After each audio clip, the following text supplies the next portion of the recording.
Hey there, thanks for tuning in to Your Psychologist on Speed Dial, where I, Mary Beth Lavender, that advice-giving friend who probably overthinks more than you do, take your real-life questions to my go-to and licensed psychologist, Dr. Dean Hinitz.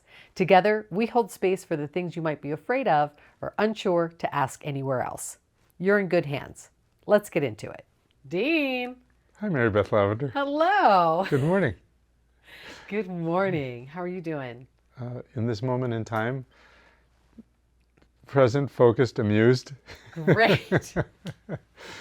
True story, all of it. That's fantastic. I love it. I love that. Awesome. Well, we have another question. Let's not waste I love that. any time because it's just too hot here. We don't have air conditioning on because we are professionals. You know, our viewers needed to know that. Thank you for sharing. I'm sure they were wondering. Okay, so our next question Yes. is one about relationships. And we haven't touched on relationships yet, so I'm excited to get into this. Here we go. Why is it so hard to step away from situationships? Why do I feel so drawn to something I know won't happen? And why does it keep replaying in my head? It almost feels like it's 10 times harder to get over that than an actual long relationship. We have this word called situationship, which is kind of a pretending that this isn't actually how I'm relating to another human being.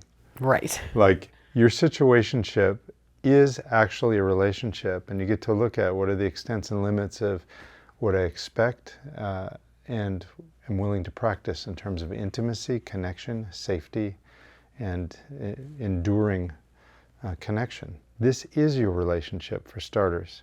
Now, to the question, what makes it so challenging? When we have these sorts of relationships, typically there's a newness, an idealization of whoever we're with, and all possibility goes, maybe something could happen here. Like the beginning of long-term relationships. And if these situationships last a long time, then you are in a long-term relationship that says, we get this close, and not this far.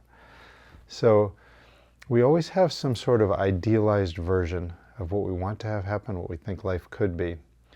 And keep in mind where these ideals come from. We come onto the planet and we start building an idea of intimacy, closeness, affection, touch, concern, empathy, joy, celebration, dance. All of these happen in two ways.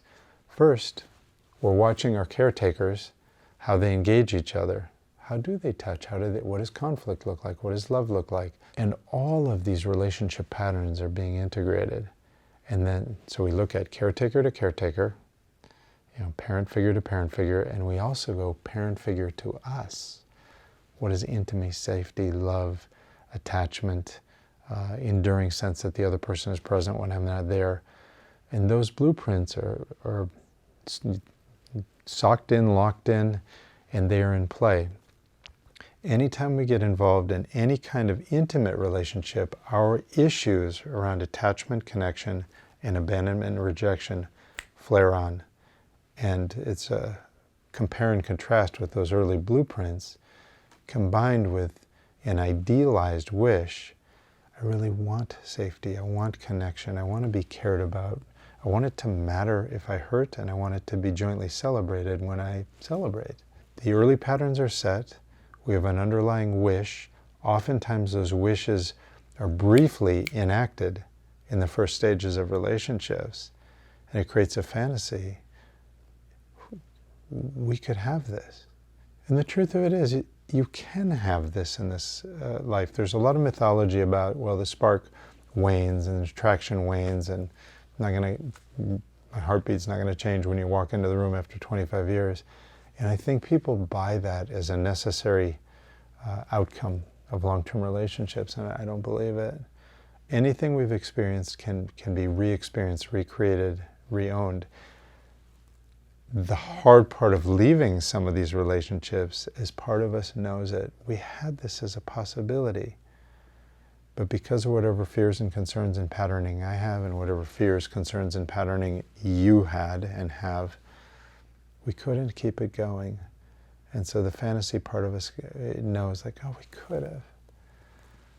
And then the fear is there's some not enoughness about me that, what if I had just become this now? What if this even happens when people do have time apart and they leave those situationships or their relationships, they've had the 6 or 12 months apart, like, oh, look who I've become. If I'd been this, if I was this now with them then, we'd be all right, because they will see, oh, what a good deal I am. Right.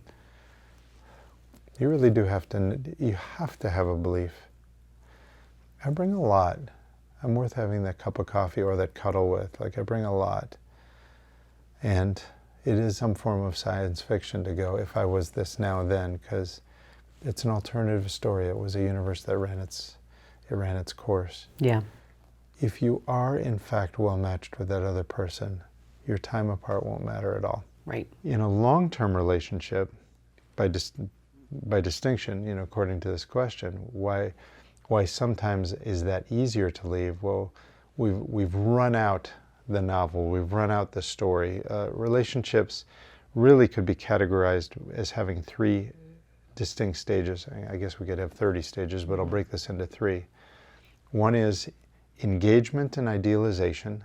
This is particularly in longer, more enduring relationships where we go, I've met and you're beautiful and you're wonderful and you like mint chocolate chip and dolphins who leap out of the sea too, and what were the chances I'd find somebody else like that?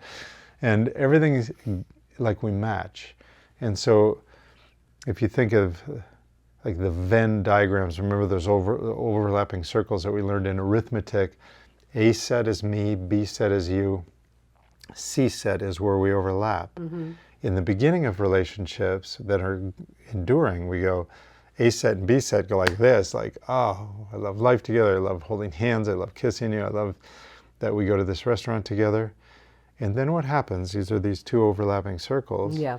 Stage 2 is, well, we have individual differences, and some of my blueprints, some of my programming, some of my ideas about how close, how distant, how vulnerable, how much to share, all that, it comes into question. Turns out that you don't have great breath in the morning. I thought it was natural. I didn't realize you were waking up early to brush, Totally. And so stage 2 is the contrast where we're very human beings. Stage 1 is an idealized version of the other person. Stage 2 is a humanizing part of the other person. And oftentimes people, they'll break things up at that point. I didn't realize you were this needy. I didn't realize that you had this insecurity. And people either have enough contrast between stage 1 and stage 2 that they go, we're good, we're done. Or for enduring relationships, they meld the 2, which is all the parts that I idealized, that I said, these are wonderful parts of you and us, and we play well together. Those stay. I'm not really going to pay a lot of attention to the fact that you just never pick up your socks. Like, okay, like I love these other parts, and if we can make some adjustments in sock picking up, we will. If not, I'm in. And so stage 3 would be the integration, and then we have an enduring relationship. Sometimes, developmentally, we run our string out. We're not matched longer. Situationships come together with some sort of idealized idea, like you'd be fun to play with, and I have some exhilarating feeling with you, and I have energy with you. Like everybody's looking for a positive, energetic experience. Yeah. And then it's sort of maintained because we have a certain amount of distance. Probably we're living in separate places. We see each other periodically. We say yes and no to other things in life. And then we become unwilling to let go of something that almost smacks of something we use like a drug to feel better. And what's going to happen if I let go of this stimulus? Whereas in a long-term relationship, which can be mightily difficult to leave, we've gotten to run out the story and come to grips with the truth of what might or might not be possible. And by the way, whether we're talking about a situationship or a long-term relationship, people don't grieve the end of them, they grieve the beginning of them. Mm. They grieve the wonderful part, they don't grieve the hard part or the terrible part. Yeah, totally. So for this person that's wrote in the question, with situationships, you're kind of staying in this like romantic, idealized, like what could it be kind of stage, and since it never develops into a full-blown quote-unquote relationship, however that is agreed to, when that situationship ends, you're caught up in the what could have been. There's what could have been, and for most people it's particularly aversive to then be alone. And aloneness is either isolation or solitude. You know, you had described to me spending your birthday by choice, saying, I'm going to have this day with me. I'm going to have a great meal together with me. I'm going to do whatever hike, whatever walk, whatever it is. And that's solitude. I'm with me, and I'm developing, I'm healing, I'm growing by choice. Isolation is, I don't like this. I didn't want to be alone, and I want somebody to touch me.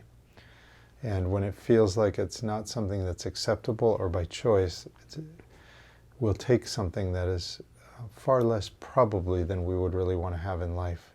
Like, well, some relationship is better than no relationship, right? And most people go, well, yeah. And like, those aren't your choices. Like, people nod their head like, well, at least some relationship or even a bad relationship is better than none, right? Mm-hmm. And no.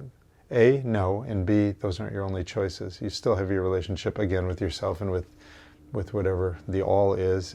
And you are in training, like, now I've learned with this person, with this relationship, here's what I really want, and here's what I really don't want. And you've just become better and more schooled and more learned at what you match with, what you look for in this planet of 8 billion people. Like, we're running around in an 8 billion people carnival. Well, whoever you are and however you are, and your level of consciousness, your relationship development, your level of aliveness, we spot our matches more effortlessly than we think we do. And then it becomes a question of acting on what we're aware of. Yeah. So for this person that is trying to get over a situationship, what should they do? First of all, we will never get over something by staring at it longer. Anything we put energy into, as I have said before, it blossoms, it endures, it magnifies. And some part of our brain thinks that with repetition, with continuing to go over it like a loose tooth or something like that, that somehow we'll finally make sense of it enough that I can let it go. But what happens is we're energetically feeding it so much that it becomes a touchstone. I'll talk about it more, I'll talk about it more, I'll think about it more, I'll think about it more. And it has an odd, for a moment, anxiety relieving property, which is I think about it and I get this slight, oddly enough, dopamine hit or relief from the separation, the loss of the dream, whatever it is. And so, we recognize that positive reinforcement is I think about something and it feels good, I do something and it feels good. Negative reinforcement says I think about something and some negative feeling goes away for a moment. I cycle around in my head and the uncertainty or aloneness or something of life diminishes. We don't do anything, we don't think of anything, we don't repeat thoughts that in some way don't either feel good or make the bad feeling less. But in this case, we're fooled because we have repetitive thoughts. The other person rents space in our brain, so to speak. Yeah. And we stay with it. And you cannot get away from it by going, I'm going to push away from you. I'm going to push against you. I don't want you here. If I put a hand on your shoulder and go, I don't want to have any Mary Beth thoughts at all. In fact, I'm going to push Mary Beth thoughts away. I'm attaching myself to you in the pushing. All right? And so what do I need to do instead? I need to, if I'm troubled by thoughts of you and you're occupying space in my head, in real time right now as we're speaking, there's some birds out there singing and there's sunlight, and I need to go, where else in the room of my life can I focus attention where I'm having a positive, reinforcing, fulfilling experience? Where else can I connect? Where am I stimulated? Where do I have fun? Where do I have the other experience of being with people? As we sort of turn on the lights in other parts of the room of our life, the old candle that doesn't really provide much light doesn't become important to us anymore. And in fact, it will just eventually extinguish by itself as we add more, turn on more light bulbs, light bigger candles, more torches. we have to fill our attention and fill the room with other sources of energy and light. This one will then diminish in importance by itself. And then, of course, if you ultimately are able to authentically have some new attachment, some place that a person that you really want to be with, it'll be like taking a book, adding it to a bookshelf, and the old book falls off. That will be some of the physics of how the brain would work with this.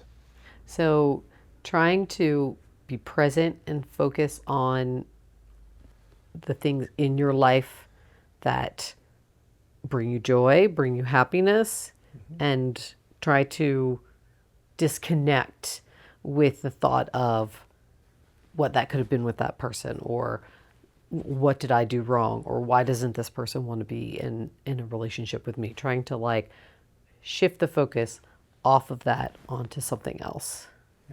They didn't want to be with you because you're not well matched. Not they didn't want to be with you because you weren't good enough. Whatever timing it is, wherever you are in development, that sort of thing. We want to spend less time answering those kinds of questions. And we want to spend a fair amount of time telling the truth, which is, we didn't work, we don't work, or we were good for this thing. And the more we tell the truth, the quicker we come to some conclusions. We need to spend less time on what might have been. What might have been is a form of fiction, because you had what you had. If there are alternative universes, what might have been are happening there, but this one that we're living in happened. And this is really what you have, this is really what you had. And it was enough or it wasn't. Briefly tell the truth, you can remind yourself of it, and then reduce the amount of time, energy, and repetitions that you consider the other person. In summary, we'll just do one little quick in summary. You have to recognize the truth of what was, that there were needs that were satisfied and other life or relationship needs that weren't, or that situationship, which is a form of relationship, would have trended towards more growth, more development, more intimacy, and more enduring.